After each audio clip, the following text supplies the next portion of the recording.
السلام عليكم ورحمة الله وبركاته. حلقة جديدة من ميجا ستور، وجايب لكم النهاردة لابتوب جامد جدا جدا. لابتوب ديل بريزيشن 5540، لابتوب i7 من الجيل التاسع، فئة اتش، نازل برامات 32 جيجا. لابتوب شكله جامد جدا وسليم، وشاشته فريمليس و2K وتاتش. وطبعا قبل ما نبدأ الحلقة ما تنساش تعمل لايك للفيديو واشتراك في القناة وتفعل زر الجرس عشان يوصلك كل جديد. من غير ما نرغي كتير، خلينا نبدأ بالحلقة على طول.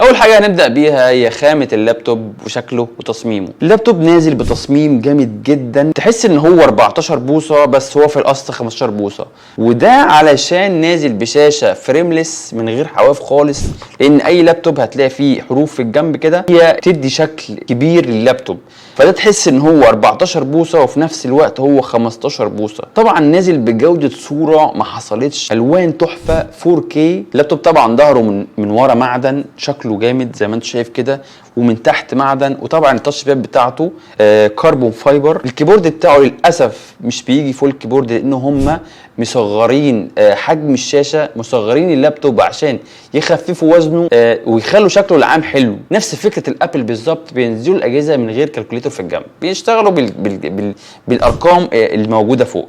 طبعا الكيبورد نازل بينور، في زراير هنا ممكن تعلي الاضاءه وتوطيها بتاعه الكيبورد، لازم تدوس على الفانكشن او ممكن تقفلها بالاسكيب عشان توطي الاضاءه وتعليها، بتدوس على F10. ده اللابتوب بيجي بتصميم جامد جدا، في منه بينزل كاميرا من تحت هنا، ودي طبعا بتضايق كل اللي قاعد على اللابتوب لو هو في ميتنج او حاجه، بيقدر يظبط نفسه على الكاميرا بحيث تقدر تجيبه، فتلاقي الكاميرا من تحت مزاوله شويه. في الموديل ده غيروها شويه وعملوا الكاميرا من فوق تحت التاتش بالظبط موجود في الكاميرا. دي ممكن تظبطها عن طريق ان انت ممكن تحرك الشاشه زي ما انت عايز كده، تجيب وشك تطلع تنزل، فدي احلى ميزه عملوها في الموديل ده. طبعا اللابتوب ده نازل بشاشه تاتش سكرين زي ما انت شايف كده، التاتش بتاعها سلس جدا، ممكن تشغل اي حاجه بسهوله بايدك. انا عموما بحب الاجهزه تاتش، بس في ناس كتير بتخاف تقرب من التاتش ده، بيقولوا ان هو لو اتكسر بيبقى صعب ان هو يتصلح. بس خامه اللابتوب بالتاتش بتبقى امتن من الشاشه العاديه. اللابتوب ده عموما لو اتكسر بيبقى صعب تغير له شاشه سواء تاتش او عادي، فده بيشتري له نص. لو جبت النص اللي فيه تاتش هتلاقيه في رينج من 4000 جنيه ل 5000 جنيه. لو انت اشتريت شاشه فريمليس لوحدها هتلاقيها برضو في رينج 3000 جنيه او 3500 جنيه، يعني الاسعار قريبه من بعضيها، فانت برضو هتصرف كتير. فلما تصرف 3500 جنيه زي ما تصرف 4 5000 جنيه هي بس متانه التاتش بتبقى اجمد، لان انت معرض ان انت تنسى قلم او تنسى اي حاجه وتقفل عليها الشاشه، ودي هتبقى مشكله. انما التاتش قادر يستحمل معاك، انت ممكن تحط قلم وتقفل عليه ليه ما بيقفلش. انما لو انت حاطط شاشه عاديه وقفلت عليها هتلاقيها اضعف وهتتكسر بسهوله جدا. فما تقلقش من موضوع التاتش ده، وجمد قلبك وحاول تشتري لابتوب فيه تاتش، لان انت فايتك تجربه جامده جدا يلي بتخاف تشتري اي اجهزه فيها تاتش. هتجيب ايدك كده في اول التاتش من الاول للاخر، ولو فصلت منك زي كده يبقى التاتش فيه مشكله في الحته دي، يبقى فيه قطع. التراك باد واخده جزء كبير قوي من الابل، اللي هي الزراير بتاعتها بتكون تحت، بس للاسف بقيه التاتش باد بتبقى عباره عن كربون فايبر، ودي البصمات فيها بتظهر بسرعه جدا. وده طبعا زرار الباور بتاعه جاي معاه بصمه في نفس الزرار بالظبط، بصمه سريعه جدا. نيجي بقى للمواصفات الداخليه للجهاز. اللابتوب ده جاي ببروسيسور كور i7 9750 اتش 2.6 جيجا هرتز، قادر ان هو يوصل ل 3.6 جيجا هرتز مع رامات 32 جيجا من نوع دي رام 4، وممكن طبعا تخليها 64 جيجا. اللابتوب ده نازل بكارتين شاشه، واحد انتل اتش دي جرافيك 630، بيديك اداء للحاجات البيزك، بيشتغل معاك كويس قوي الحاجات البيزك. اما الكارت الثاني فهو انفيديا كوادرو تي 1000، ودي بعد البي 1000، وده كارت قوي جدا، قادر ان هو يشغل العاب. هو اصلا مش مخصص للالعاب، بس هو قادر يشغل بيس 19 و20 21. نيجي بقى لمقاس الشاشه بتاعته، نازل بمقاس شاشه 15 و6 بوصه بجوده صوره 4K. طبعا زي ما قلنا ان الشاشه فريمليس بدون حواف، فتحس انها 14 بوصه. المقاس بالنسبه لي مميز، انا مرتاح عليه. طبعا اللابتوب بيجي بشاحن 130 واط، ممكن تشحنه عن طريق تايب سي او تشحنه بالشاحن اللي جاي معاه. قبل ما نخش على بقيه التفاصيل ما تنساش تعمل لايك للفيديو واشتراك في القناه وتفعل زر الجرس عشان يوصلك كل جديد، وطبعا تدعمني. نيجي بقى لمداخل اللابتوب والمخارج بتاعته وفتحات التهويه. اللابتوب طبعا نازل بفتحات اس دي كارد اللي هي كروت الميموري. ممكن طبعا ما ينفعش تركب كروت الميموري الصغيره، لازم تجيب الدونجل بيحولها لكارت ميموري كبير.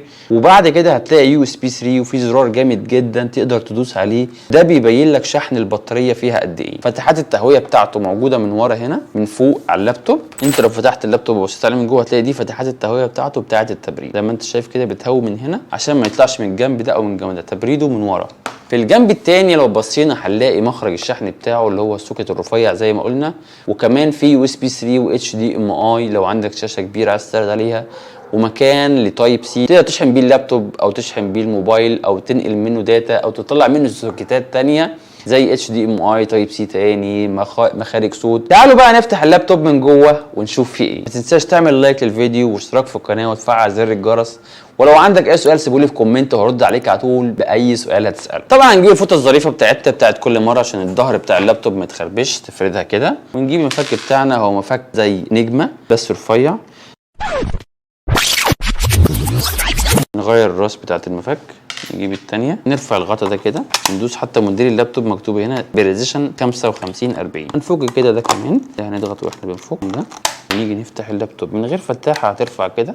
طبعا اللابتوب ده بينزل ببطاريه 97 واط. طبعا اللي يفتح سوكت البطاريه ده يفتحه بحرص، عشان انت لو مش متخصص في اللابتوبات فانت ممكن تبوظ حاجه. بعد ما فكينا سوكت البطاريه هنيجي هنا للرامات بتاعته. ده طبعا نازل برامات 32 جيجا، الباص بتاعها 2666. نركب الرامات تاني زي ما كانت، دي رام 16 جيجا ودي 16 جيجا. طبعا اللابتوب نازل بمروحتين، واحده للفيجا وواحده للبروسيسور. عندنا البروسيسور بتاعه طبعا السخونيه بتاعته بتمشي في القناه دي، ودي وظيفتها انها تطرد زي ما قلنا التبريد بتاعه من ورا.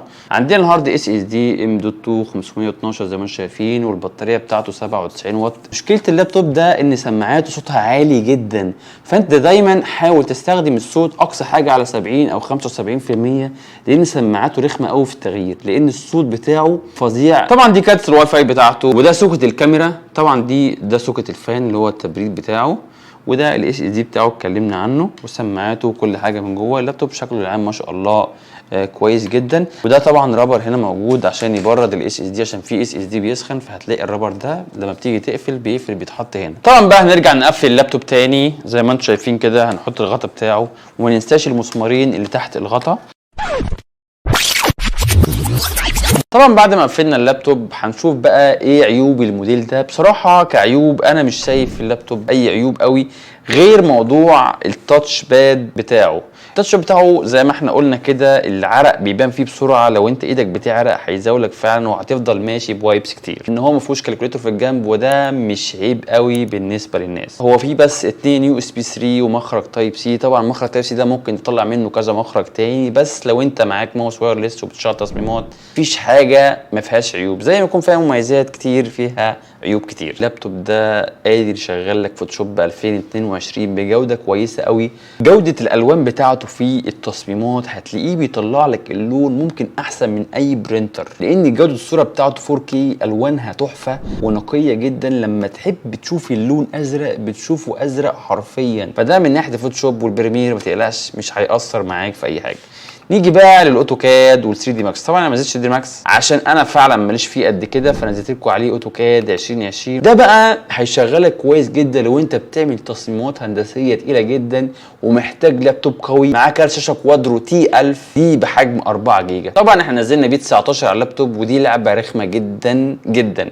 انت ممكن تلاقي بي 19 دي اتقل من بي 2021، عشان كده احنا نزلنا 19 لانها ما بتشتغلش على اي لابتوب، وبتشتغلت ما شاء الله تحفه جدا. جوده الصوره مع حجم الجرافيك ال 4 جيجا مع السماعات القويه جدا هتدي لك تجربه العاب جامده جدا فعلا. نيجي بقى متوسط السعر بتاع اللابتوب ده. متوسط السعر بتاعه في مصر حوالي 22000 جنيه ل 23000 جنيه على حسب الوقت اللي بيتباع فيه وعلى حسب مواصفاته، سواء رامات 16 او 32 جيجا. وبكده نكون خلصنا حلقتنا على اللابتوب ديل بريزيشن 5540، لابتوب في الفئه السعريه الغاليه شويه. ما تنساش تعمل لايك للفيديو وسبسكرايب القناه وتفعل زر الجرس عشان هيوصلك كل جديد حرفيا.